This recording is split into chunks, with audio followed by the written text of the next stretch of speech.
this company. Sam. Yes, that is the Urban Dictionary definition, if you're wondering. That is not the name, although it is relevant to what we do.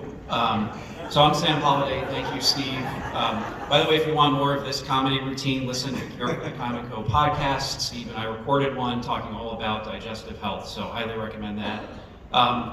Our mission is to bring life-changing care to people struggling with gastrointestinal conditions. People like my mom, who lives with irritable bowel syndrome, tried the traditional care system, couldn't find the support she needed to make changes, to figure out which foods were triggering her symptoms, but importantly, how her anxiety and stress were actually triggering her GI symptoms. It's the strongest signaling in our body is between the gut and the brain, and it gets dysregulated, and we need to give people support.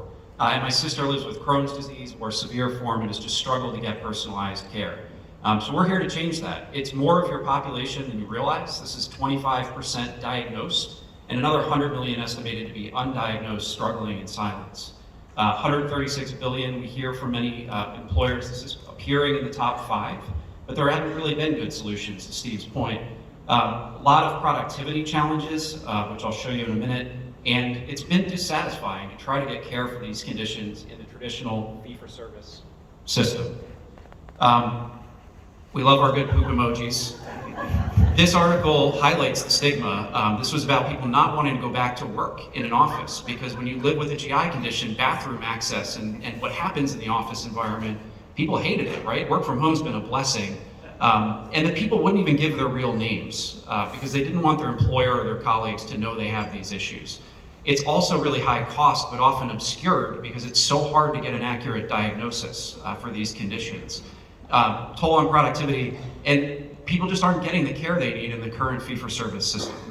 So we've really reimagined GI care around what evidence shows gets the best outcomes, how do we make that a great and supporting experience that's very high touch, and how do we make it more affordable for everybody? We are a full care team, so they have a gastroenterologist, dietitian, psychologist, and a health coach. We prescribe medications, we do that conservatively. We bring the dietary and psychological interventions to the table that often are left out of the current system. And we give people day-to-day support to figure out what's triggering their symptoms and how to manage that in the long term. All of this leads to better care, better outcomes, and bigger savings. We do that by avoiding procedures, colonoscopy, endoscopy, which are often not needed if you have these dietary and psychological interventions and frequent touch points. It reduces ER utilization, reduce cost of medications, including biologics, by not escalating to the next biologic as quickly if you have IBD. And we're proving this out to the point, we've been running a study on this with a national carrier, and in the first couple hundred people, we're seeing significant reduction in colonoscopies, endoscopies, in the drug side as well, taking people off medications as the dietary and psychological kicks in. And the satisfaction scores are off the charts, and amazing testimonials that I can pull up on my phone and show you if you come find me afterwards. And so we would love to bring this to your population. We're starting to scale across the country over the course of 2022. Well done, Sam, right under the wire. Look at that. Questions for Sam and Oshi? You know, mine would be around getting, because there is that stigma. So really understanding how you're getting folks that don't want to talk about it and having maybe feel like they're taking care of it already, to use now another solution.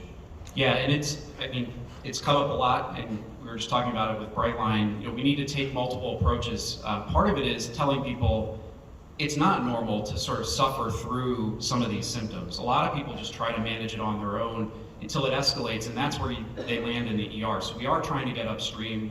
A couple of you have mentioned it.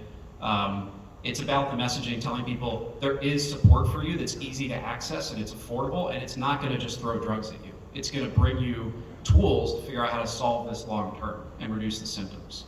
And our goal, and one of the outcomes that we really focus on, is giving people control of the symptoms, knowing what triggers them and how to potentially reduce them over time. The prevalence data that you just presented doesn't necessarily, I'm not going to be able to tell you exactly from memory what our spend on GI is, but it doesn't seem to reflect what our spend in GI is. Yep. So can you talk about that a little bit? Because we've had these discussions already, but... We have, and it's part about it being obscured in the data. It takes 4 years to get a correct diagnosis in GI because it's a lot of trial and error trying to figure out the conditions all look and feel the same. And so when that diagnosis is not attached to a claim, you're not going to see it clearly in the cost. Where you might see that person is showing up in the ER with extreme constipation, doubled over in pain, and it's going to be coded as constipation, not as the underlying trigger of that. Maybe irritable bowel syndrome like my mom, twice landed in the ER, and it was actually all mind gut triggered. So we've actually created a new set of codes to, we think, better reflect this. We've done some work with Steve and the team to better show this, and happy to share that with anyone who's interested in seeing the broader picture of GI. I would just add that one of the reasons we became so interested in this space was the potential for specialty medication spend that was being applied in this category to maybe be addressed through different means. And we identified over 100 codes that are associated, but not necessarily reported back in the way that the groupers are done today. So, you know, got to do what's right for your population, but there may be a there there. All right. All right, Thanks very Sam, much. thanks so much.